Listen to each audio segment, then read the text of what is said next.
క్రైస్తవులమైనటువంటి మనము అబద్ధానికి అభ్యాసం చేయకూడదు. లోకంలో ఉన్నటువంటి పైవాటి కొరకు మనం అభ్యాసం చేయకూడదు. లోకంలో ఉన్న మోసపూరితమైన ఆలోచనల కొరకు మనం అభ్యాసం చేయకూడదు. లోకంలో వ్యభిచారణ కొరకు మనం చూడండి అభ్యాసం చేయకూడదు.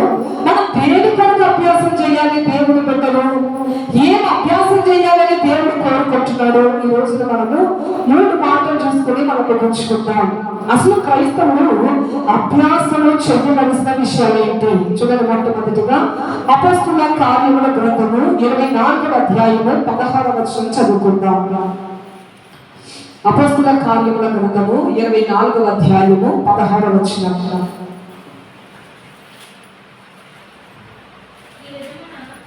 నేను దేవుని ఎడలను అక్కడ నుంచి చదివాను.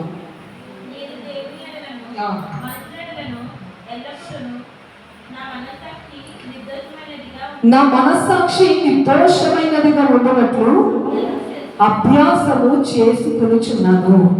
భక్తుడు దేవుని యొక్క ఆత్మచేత నడిపింపబడుతున్న వ్యక్తి దేవుని స్వరూపంలోనికి మార్చబడిపోవాలన్నటువంటి తపన కలిగినటువంటి దైవజనుడు అభ్యాసం చేస్తున్నాడు. ఆత్మీయుల అభ్యాసం ఎలాగుంటుంది అనగా, ఆత్మీయుని యొక్క అభ్యాసం ఎలాగుందంటే, నేను దేవుని ఎడల మనుష్యుని ఎడల ఎల్లప్పుడూ కూడా నా మనస్సాక్షి నిర్దోషమైనదిగా ఉండునట్లు అభ్యాసము చేసుకొనుచున్నాను అంటున్నాడు. హల్లెలూయా. అభ్యాసము ఒక భక్తుడు క్రైస్తవుడు దేవుడికి ఇష్టమైనటువంటి రీతిగా ఉండాలంటే ఏం అభ్యాసం చేయాలంటే, మొట్టమొదటిగా మనస్సాక్షి నిర్దోషమైనదిగా ఉంటున్నట్లుగా అభ్యాసం చేయాలి. ఏం అభ్యాసం చేయాలమ్మా? మొట్టమొదటిగా మనస్సాక్షి నిర్దోషమైనదిగా ఉండడానికి మనం అభ్యాసం చేయాలి. మనస్సాక్షి నిర్దోషమైనదిగా ఉండడం అంటే, మనం తప్పు చేస్తున్నప్పుడు మనుషుల కంటే ముందు మన మనస్సే మన మీద సాక్ష్యం కలుగుతుంది. ఇప్పుడు చూడండి, దేవుని యొక్క చూడండి, దేవుని యొక్క సన్నిధికి కరెక్ట్ గా రావాలి, టైంకి రావాలి, క్రమాన్ని పాటించాలి. మనం క్రమాన్ని పాటించట్లేదు అనుకోండి, ఎవరో చెప్పడం కాదు, ఇక్కడ నిలవబడినటువంటి దైవజనులు చెప్పక మునిపి నీ మనస్సు నీ మీద న్యాయారోపణ చేస్తుంది. ఏంటి ఎంత లేట్ అయిపోతున్నావు? దేవుని యొక్క వాక్యానికి ఎందుకు వ్యతిరేకమైపోతున్నావు? సినిమా చూస్తున్నావా? దేవుడి గురించి తెలిసినటువంటి నీవు ఎవరో వచ్చి నీకు చెప్పనవసరం లేదు. నీ మనసు నీలో నుండి మాట్లాడుతుంది. ఇది చూడడం తప్పు కదా. వేరొక రీతి అయినటువంటి మాటలు మాట్లాడుతున్నావా? వాక్యానికి వ్యతిరేకమైన మాటలు మాట్లాడుతున్నావా? మన మనస్సే మన మీద న్యాయారోపణ చేస్తుంది. నీవు చేస్తున్నది తప్పు. ఇది వాక్యానికి వ్యతిరేకమైనటువంటి ఆలోచన, ఇది వాక్యానికి వ్యతిరేకమైనటువంటి మాట, ఇది చూడని వాక్యానికి వ్యతిరేకమైనటువంటి నడక. ఇది ఉండకూడదు నీ జీవితంలో అని చెప్పి ప్రతి ఒక్కరిని కూడా వారి మనస్సాక్షి ఏం చేస్తుందంటే నేరారోపణ చేస్తూనే ఉంటది. ఎందుకనగా మన మనస్సాక్షి మన మీద నేరారోపణ చెయ్యకుండా బ్రతకాలి. ఈరోజు ఎంతమంది అమ్మా సినిమా చూడకూడదు అనుకుంటున్నానండి, కానీ టైంకి చూసేస్తున్నాం. తాగకూడదు అనుకుంటున్నానండి, కానీ టైంకి తాగేయాలనిపించేస్తుందండి. చూడండి, సిగరెట్ కాల్చకూడదు అనుకుంటున్నానండి, కానీ ఆ టైంకి మాత్రం కాల్చేస్తున్నాను. అయ్యో వద్దు వద్దు, తప్పు తప్పు అని తెలుస్తుంది నాకు, కానీ జయించలేకపోతున్నాను. ఈరోజు మనుషులు చాలా మంది పరిస్థితి ఇలాగే ఉంది. అయితే మనం ఏమి అభ్యాసం చేయాలి, ఏమి సాధన చేయాలి? డ్రింకింగ్ అన్నది తప్పు, అది చెయ్యకూడదు తెలుసు మనకి. చూడండి, పురుషులు ఏం చేస్తారు? అక్కడికి వెళ్ళిపోతారు. కొంతమంది స్త్రీలు కూడా చేస్తారంటమ్మా. చూడండి, అక్కడికి వెళ్ళిపోతారు. వెళ్ళిపోయిన తర్వాత క్రైస్తవుడు ఏం చెయ్యాలనగా, వాక్యానికి వ్యతిరేకమైనటువంటి ఒక కార్యం చేయడానికి మనకు ఆశ కలుగుతున్నప్పుడు మనం అభ్యాసం చేయాలి. ఏంటనగా, మన మనస్సాక్షి మన మీద నేరారోపణ చేయకుండా.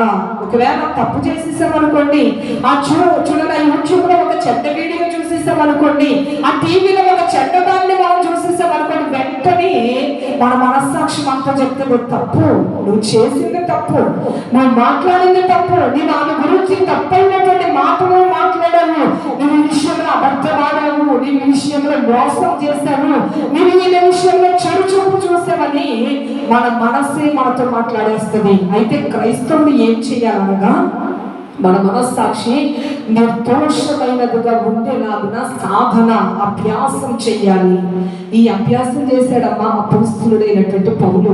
ఆయన అంటున్నాడు, వాక్యానుసారంగా ఇదిగో నేను ఎలా బ్రతకూడదు అనుకుంటున్నాడు, నా దేహం ఎలా ఉండకూడదు ఆలోచనలు ఎలా ఉండకూడదు అనుకుంటున్నాడు. అయితే అవే ఆలోచనలు వస్తున్నాయి, అదే కార్యాలు చేయడానికి ఆశ కలుగుతుంది మనసులో. అది గ్రహించినటువంటి యొక్క పౌలు ఏం చేశాడంటే, ఏది చెయ్యకూడదు అనుకుంటున్నాడో అదే చెయ్యడానికి ప్రేరేపణ కలుగుతుంది కనుక నా దేహమును అది చెయ్యకుండా, నా మనస్సు నన్ను నేరారోపణ చెయ్యకుండా నా దేహమును నేను ప్రతి క్షణము నలగొట్టుకుంటున్నాను. చూడాలనుందా? నా కళ్ళను నలగొట్టుకుంటున్నాను. కళ్ళను నలగొట్టుకోవడం అంటే కళ్ళు ఎలా కొట్టేసుకోవడం కాదమ్మా. కళ్ళను నలగొట్టుకోవడం అంటే చూడాలన్నటువంటి ఆశను చంపాలి. తప్పు చెయ్యాలన్నటువంటి ఆశ కలుగుతుందా? ఆ ఆశను అక్కడే చంపాలి. నేను చూడను, నేను చెయ్యను, నేను మాట్లాడను, నేను వినను అన్నటువంటి తలంపు మనం అలాగున సాధన చేస్తున్నప్పుడు, ఆ యొక్క కార్యమును జయించినప్పుడు మన మనస్సాక్షి మనల్ని నేరారోపణ చేయదు. మన మనసే మనకు చెప్తుంది, కరెక్ట్, మంచి పని చేశాను, ఆ పాపంలో పడిపోలేదు అన్నటువంటి హృదయంలో మనస్సులో ఒక సంతోషం మనకి కలుగుతుంది.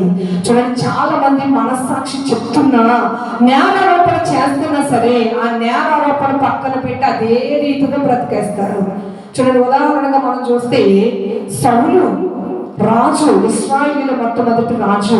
ఈ యొక్క సౌలు ఏం చేస్తున్నాడు? నిష్కారణముగా తన హృదయంలో కలిగిన అసూయ చేత, చూడండి, సౌలు వేల కొలది, దావీదు 10,000 కొలది అని దావీదును సౌలు కంటే ఎక్కువ బలపరచాలన్నటువంటి కక్షతో, కోపముతో ఈ యొక్క దావీదును చంపాలని కక్షగా ఉన్నాడు. నిష్కారణంగా చంపడానికి చూస్తున్నాడు. నిజానికి చెప్పాలంటే దావీదు సౌలుకి ఉపకారం చేశాడు. ఈ యొక్క రాజును గొలియాతు చేతుల్లో ఓడిపోకుండా దావీదు కాపాడాడు దేవుడి సహాయం ద్వారా. అంత సహాయము మేలు చేసినటువంటి యొక్క సౌలు ఏం చేశాడనగా దావీదును చంపడానికి తరుముతున్నాడంట. ఇతను ఉపకారానికి అపకారం చేసే స్వభావం. ఈ టైంలో దావీదు ఎన్నోసార్లు దావీదుకు సౌలు దొరికిపోయాడు. దొరికిపోయినప్పుడు దావీదు మాత్రం ఏం చేస్తున్నాడు?